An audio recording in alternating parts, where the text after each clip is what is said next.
Seriously, Hoyo? Seriously? You're gonna drop one of the biggest lore bombs on a random Wednesday? Well, that's not fair. Everyone already made their videos about it. Whatever, let's talk about this. Hey guys. So, as some of you might have noticed, I have recently been excommunicated by the Genshin fandom. Apparently, I'm a big Natlan hater who didn't understand the lore, even though the video was about how much I loved the lore. Like, first of all, I'm a second-generation Salvadorian immigrant, and I also thought it was pretty obvious this was about the lore based on my pinned comment, but I guess it wasn't. So, I'll just clarify a few things. Number 1. I am not a Genshin channel.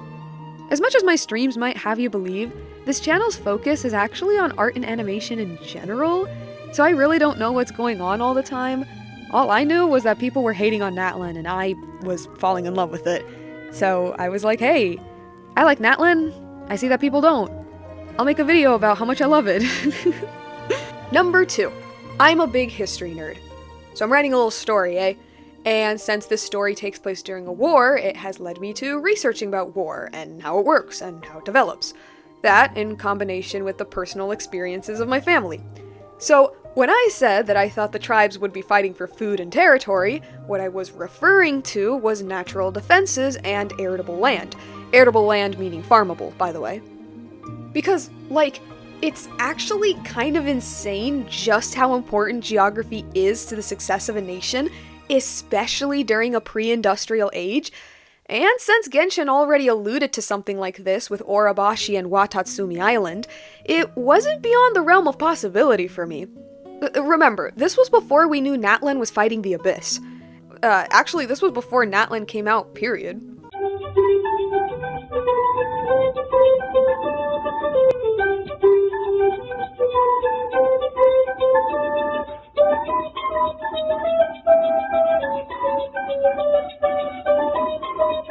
Again, I'm not a Genshin channel.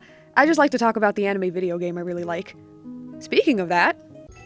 For lack of a direct order, I say it's time we intervened. Of course, to the extent permitted by the rules. At the very start of the game, we only really knew of the Archons, each one of them respective to one nation, ideal, and element. It wasn't until a little later where we learned the difference between gods and Archons. Archons basically being gods but with more power and authority. Yet, we all knew there was something more. Entities way higher than they. The unknown god. She was very different from the rest, and in a domain very similar to Celestia. If you looked a little deeper, you'd learn of the god of time, a concept way more powerful and abstract than the Archon's freedom and contracts. In the webcomic, when Venti is asked about Celestia, he thinks about these shadowed figures he really doesn't seem to like. And then there's Paimon. I'll talk about her later. So, yeah, there was definitely something above, but that was more or less all we knew. Then Inazuma released, and with it, a little book that completely changed the way we saw Teyvat and the gods. Seriously, I don't think you people realize just how big of an effect this had on the lore community. The fact that this quest wasn't voiced still baffles me to this day. Here, we learned that there is indeed a progenitor god, the primordial one, who split themselves to create the 4 shining shades. Istaroth, the god of time, was one of these shades, and at this point seemed to be the only one who overstepped her boundaries. As for the others, well, there just so happened to be a Sands of Time in the artifact set, and considering we also had a Flower of Life, a Plume of Death, a Goblet of Space, and a Crown of Reason, it was safe to say that those were the others, with the crown representing the primordial one, of course. So many theories floated around them, particularly with the Moon Sisters. That the Shades were the Moon Sisters, that one of them represented the sun, that Istaroth had gone rogue, that the statue was of Istaroth, that Paimon was Istaroth, anything, literally anything to do with Venti. Istaroth really was the only one we knew. We later learned that the Shade of Life created Egeria and also the rest of humanity, but that really doesn't say much. We didn't get any real information until Natlan, where our favorite little angel, Yoal Tekutin, spoke of Ronova, the Shade of Death, before we actually got to meet her. At this point in the game, most of us thought that the Shades were of an equal level to the Primordial One, or whoever was ruling Celestia, forming the authority known as the Heavenly Principles. But in actuality, no. The Heavenly Principles is only one being, and the Shades are still bound to their rule. And though I like to cling on to the theory that the heavenly principles and the primordial one are different, it's starting to become clear that they are the same. Even so, as the heavenly principles are currently asleep, that still does make the Shades the ultimate divine authority. And then we learned that Rhinedotter ate the Shade of Light's heart. Like what? And now, we know them all. Apparently, there were a lot of people who were surprised that the Shades were female, which, I don't know, I thought it was kind of obvious. Istaroth and Ronova are both female, and so is Asmoday, so it was pretty clear that Naberius was going to be as well. Now, as somebody who has just a tiny obsession with the male gods in the lore, I agree that it should have been more balanced out. Look, I get it, the waifu money is real, but would a few more men really make a difference? Then again, this is part of a bigger problem in Genshin that people are starting to notice. People were also disappointed that the Shades even had human forms. Now this one I do understand. Renova's eyes instantly made you think oh, this is serious. This isn't a god like Zhongli or something, this is something else. At the same time though, everyone agreed that the unknown god was a Shade and she had a human form, so I don't know. Also, all of the other gods have true forms. They just look human to make things easy. So why can't the Shades? How is Hoyo going to sell the Ronova figures if she looks like this? And I don't mean it metaphorically, or rhetorically, or poetically, or theoretically, or in any other fancy way. Ronova is the ruler of death, her name taken from Renove in the Ars Goetia. Renove is described as someone who takes souls, and generally a bit of a pacifist that doesn't like to get involved with conflicts outside of his duties. Those duties being aiding other demons in need. And yeah, that seems to fit Genshin's Ronova pretty well. The Taker of Souls is obvious, but she was also a massive player in Natlan's survival, and she helped out Xbalanque after he became Archon. She also seems to have a presence in Inazuma for some reason. Her conflict-avoiding nature is on full display in this short. She's soft-spoken with a body language that says that she keeps to herself. She has no problem doing her job as a Shade, but seems to be wary of doing anything beyond it. Probably because the Heavenly Principles didn't like her being buddy-buddy with Lanque there. When it came to their meeting about Asmoday's disappearance, Ronova seemed to be the only one who actually cared. While Rhinedotter was making jokes and Istaroth just sat there, Ronova was the only one to remind them how big of a deal this is, especially since the Heavenly Principles isn't around. Despite her quiet personality, Ronova seems to function as a leader of sorts. Design-wise, she's a bit to me. I think her face is too cute for someone so serious, and the outfit and hair just feel really clunky to me. The eyes everywhere are pretty cool, but I kinda wish there was something more. Also, is that a halo, or are those wings? I honestly can't tell. Other than that, though, I really like her. You can tell that the apathy she displays is not from a lack of care, but from her being reserved and duty-bound.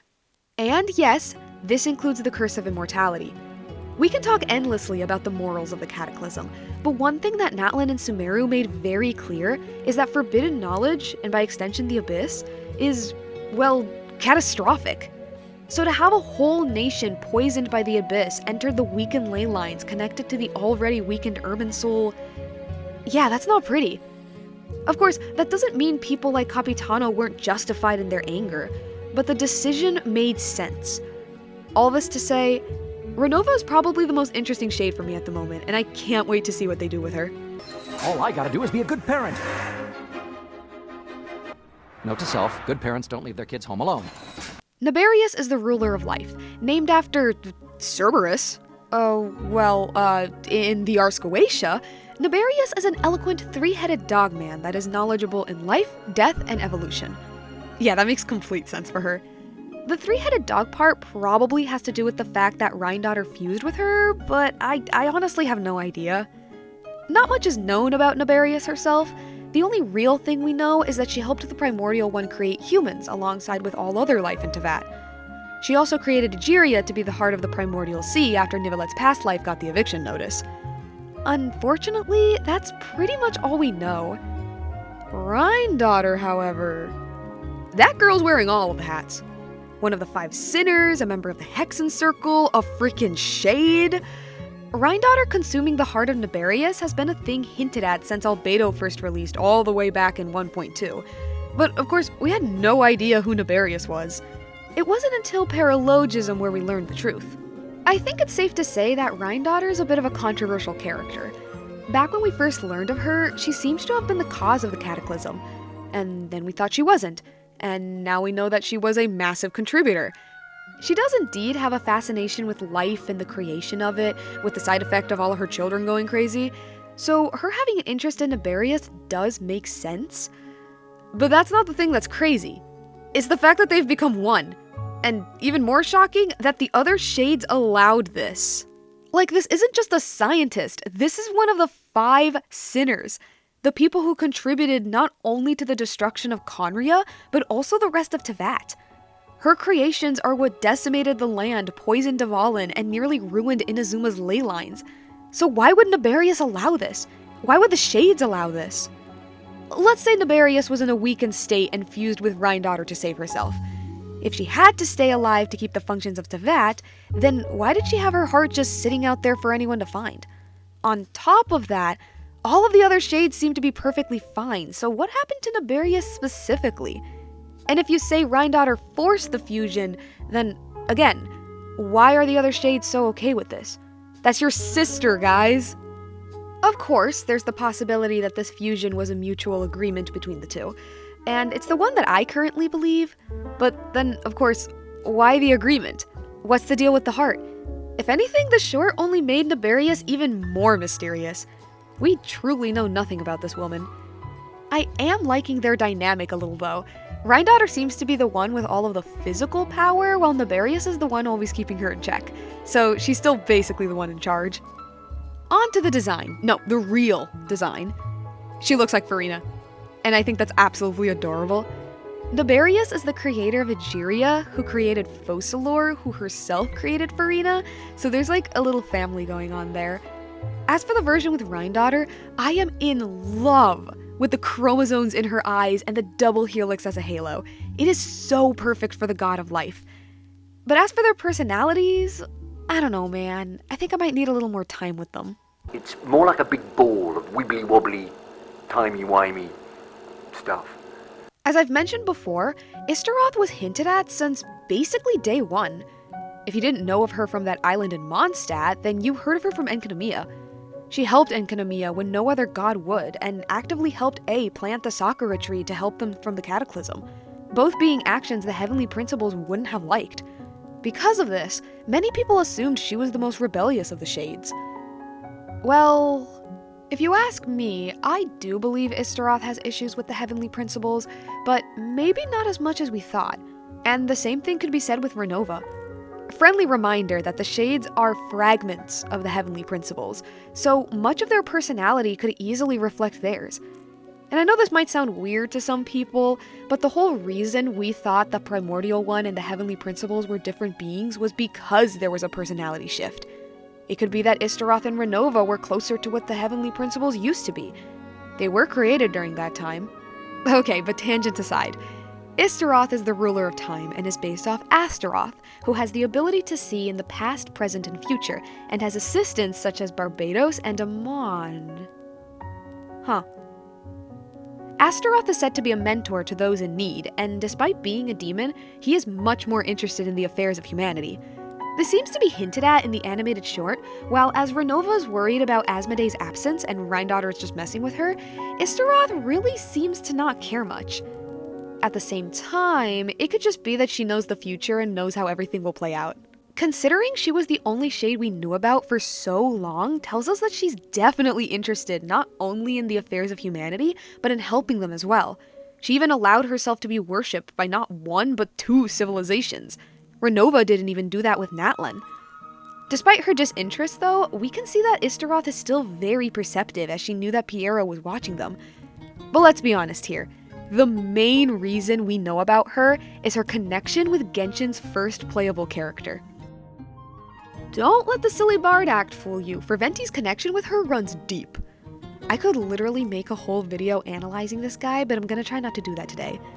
The prevailing theory is that Venti is a kind of creation or fragment of Istaroth herself. One of her monikers is the 1,000 Winds of Time, and Venti is described as a thread of the 1,000 Winds. Istaroth was also worshipped alongside Barbados during his early Archonhood, and she also might have been there to help him. But there's more to this. Time and wind are said to be intimately related, which is reflected in an old Mondstadt poem. Seeds of story, brought by the wind. And cultivated by time. And then there's Venti's favorite flower, the Cecilia, which if you take a close look at it, you'll notice that it looks an awful lot like a trifecta, which is typically associated with Celestia things. And this might be a bit of a stretch, but the caption of his old drip marketing, which he recently just recited in paralogism. I like it. The true feelings of the prodigal son. A sentiment as sweet and warm as a gentle spring breeze. Perfect for the season. Genshin, why do you keep doing this to me? That means something. Or I feel like it means something. I feel like that means something. Now, I'll be completely honest, I wasn't sure if that was enough to prove anything.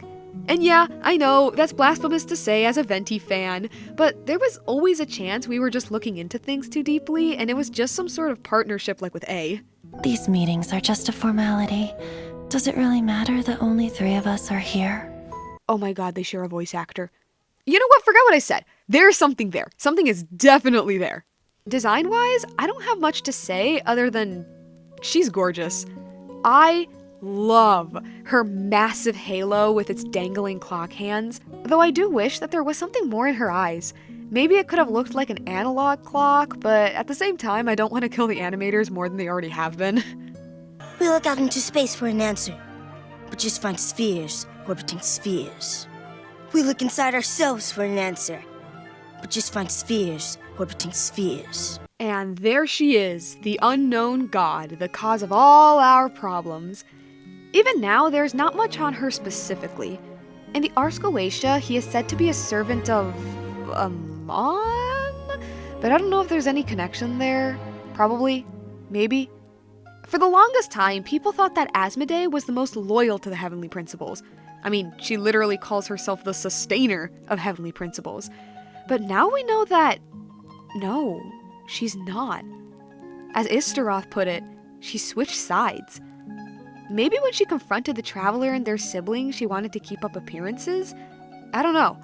What we do know is that Asmoday has taken an interest in the Traveler. Now, before we knew she rebelled, a big theory was that Celestia wanted the Traveler in Teyvat. For what reason, we don't know, but your Descender status is definitely one of them. I still believe in this theory, somewhat. Thanks to Istaroth's time shenanigans in the new Dainslift quest, it's clear that they wanted us out of here, at least initially. But we've been traveling for 5 years now? Not to mention literally standing in front of a shade one time, and nothing. Ronova doesn't even seem to acknowledge us. So clearly plans have changed, at least on the shade side. Now, when exactly Asmoday rebelled is up for debate. Perhaps it was before the Cataclysm and the arrival of the twins gave her the opportunity. Or perhaps it was during and the twins did something to change her mind. Or maybe her capturing the twins was simply a different way of dealing with them and her mind changed over time. We don't know. All we do know is that whatever she is doing, the heavenly principles aren't too happy about that. And of course, there is the massive, massive elephant in the room. Paimon. Did you know Costco has an emergency food bucket? I didn't either, but I've got to see what's inside. Oh, Paimon. According to the Ars Goetia, Paimon is the closest to Lucifer and is said to be knowledgeable in all things. That kinda fits with Paimon's original role as our guide, but let's be honest here, that seemed to have kind of been dropped after Liyue. Paimon has always been a mysterious figure in the game. Literally nobody knows what she is, yet for some reason nobody ever questions her existence. I think the closest we've had was Albedo telling us that she might have the power to upend mountains and reverse the flow of rivers. The only thing we know for sure, is that she's connected to Celestia. There's been many theories as to what she is. A Seelie, a spy, a camera, frickin' Istaroth. But let's all be 100% here. From the second we saw her, we all thought she was the unknown god. I mean, look at her. But I think for many people, that answer was just too obvious. But now, I don't know, guys, it's starting to feel legit. Actually, the more I think about it, the more this is starting to feel familiar. That was until someone had yet another idea. What if instead of Asmoday, she was the primordial one? When I first heard this story, I honestly didn't like it. I just couldn't imagine this annoying little chew toy being like a god, you know? Also the fact that the primordial one is described as androgynous while Paimon is clearly female presenting. But then I realized this one thing. Everybody knows the game is called Genshin Impact, or more accurately to the Chinese, just Genshin. But do any of you actually know what that means? I don't speak Chinese, so I can't verify this, but from what I know, the word Genshin is a mashup of something akin to primordial god, or original god. And guess who is the mascot for the game called Primordial God? Let's just say that changed my mind a little. Minslif made a video going into a bit more detail, but I just wanted to add why I liked the theory. But honestly, it could go both ways. If you asked me, I think the most probable is that Paimon is Asmoday, but in my own personal wish, I would love it if she was the primordial one. And yeah, I think that's all I have to say. When the devs for Nodcry said that they wanted to lock in on the lore, they were not kidding. It's actually kind of becoming hard to keep up now, but I'm here for it. These characters have been teased at forever, so to finally see them is so cool. I just really hope the devs don't mess this up. Also, a little update. I'll be focusing on finishing my epic analysis from now on. I kind of realized that I cannot make videos like this really quickly. This video was supposed to come out in July, and that clearly did not happen. The Goofy movie one was because it was the 30th anniversary, and it was a pretty big movie for me, but like I said before, and I'll say it again, this channel is a hobby for me, and though I would love it for it to be my job, it's just not sustainable right now. Also, streams are no longer available on Tuesdays and Thursdays anymore. Back when I announced that, I had all of the time in the world, and now I do not. I think now I'll just go back to streaming whenever. The goal will still be twice a week, but I'll probably just make a post on the day when I can, if that makes any sense. And, yeah, no, okay, I think that's actually all I have for now. Like, comment, subscribe, all that jazz, and I'll see y'all next time.